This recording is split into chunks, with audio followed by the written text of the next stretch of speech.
एक समय की बात है, एक सेठ रेल से उतरा।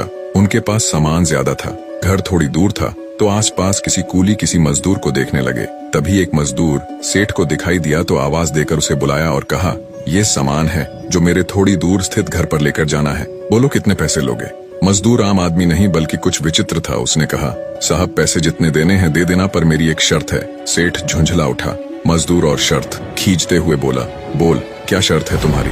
शर्त यह है कि रास्ते में चलते हुए या तो तुम मुझे कुछ सुनाओगे या मैं जो कहूंगा वो सुनोगे। अब आसपास कोई दूसरा मजदूर न होने के कारण सेठ के पास कोई चारा भी नहीं था। सेठ बोला, ठीक है चलो। मजदूर ने सेठ का सामान उठाया और चलने लगा। चलते चलते मजदूर बोला, आप कुछ सुनाओगे या मैं कुछ कहूँ। सेठ ने खिंचते हुए कहा, नहीं भाई तुम ही सुनाओ। मजदूर ने कहा, ठीक है मैं ही सुनाता हूँ, फिर जो कुछ भी कहूँ उसे पूरे ध्यान से सुनना। और मजदूर पूरे रास्ते बोलता गया। सेठ का घर आ गया। मजदूर ने सेठ का सामान रख दिया और सेठ ने जो भी पैसे दिए वो ले लिए और बोला, सेठ जी आपने मेरी बात ध्यान से सुनी या नहीं। सेठ ने कहा, मैंने तेरी कोई बात नहीं सुनी। मजदूर बोला, सेठ जी ये आपने अपने जीवन की सबसे बड़ी गलती कर दी। कल 7 बजे आपकी मृत्यु होने वाली है। अब सेठ को गुस्सा आया और बोला, तेरी बकवास बहुत सुन ली, जल्दी से यहाँ से चलता बन, नहीं तो तुझे अब मार पड़ेगी। मजदूर बोला, मारो या छोड़ो पर कल 7 बजे तुम्हारी मृत्यु तय है। अब सेठ कुछ सीरियस हुआ और बोला, मरना तो सभी को है,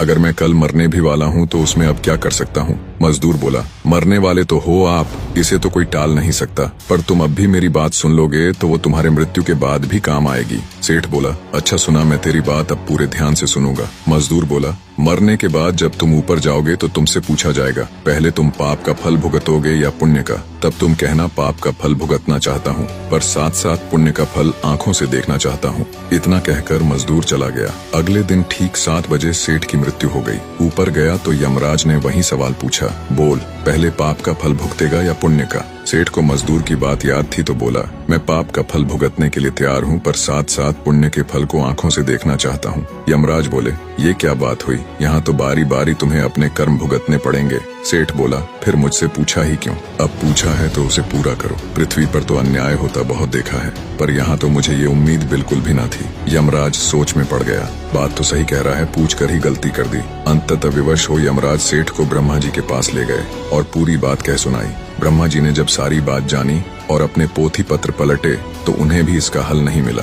कोई ऐसा नियम नहीं था जिससे जीव की दोनों इच्छाओं को साथ साथ पूरा किया जा सके। ब्रह्मा भी विवश हो सेठ को परमात्मा के पास ले गए, साथ में यमराज भी था। परमात्मा के पास पहुंचे तो उन्होंने ब्रह्मा और यमराज को वापस भेज दिया। अब रह गया सेठ, तो ईश्वर ने कहा, बोलो तुम क्या कहना चाहते हो। सेठ हाथ जोड़ बोला, जी मैं तो शुरू से एक ही बात कह रहा हूँ कि पाप का फल भुगतना चाहता हूँ और साथ साथ पुण्य का फल आंखों से देखना चाहता हूँ। भगवान बोले, धन्य है वो गुरु रूपी मजदूर जो तेरे अंतिम समय में तेरा कल्याण कर गया। अरे मूर्ख, उस मजदूर के कारण ही तू मेरे सामने खड़ा है। तूने अपनी आंखों से मेरे दर्शन कर लिए, मेरे दर्शन मात्र से तुम्हारे सारे पाप नष्ट हो गए। अब इससे बड़ा और क्या पुण्य देखना चाहता है। निष्कर्ष, गुरु हमें कहीं भी और किसी भी रूप में मिल सकता है। गुरु की हर बात ध्यान से सुननी चाहिए, पता नहीं कौन सी बात कब काम आ जाए। सभी गुरुओं को मेरा सत सत नमन। जीवन में सही मार्ग दिखाने वाली ऐसी ही और वीडियो के लिए हमारे साथ जुड़े।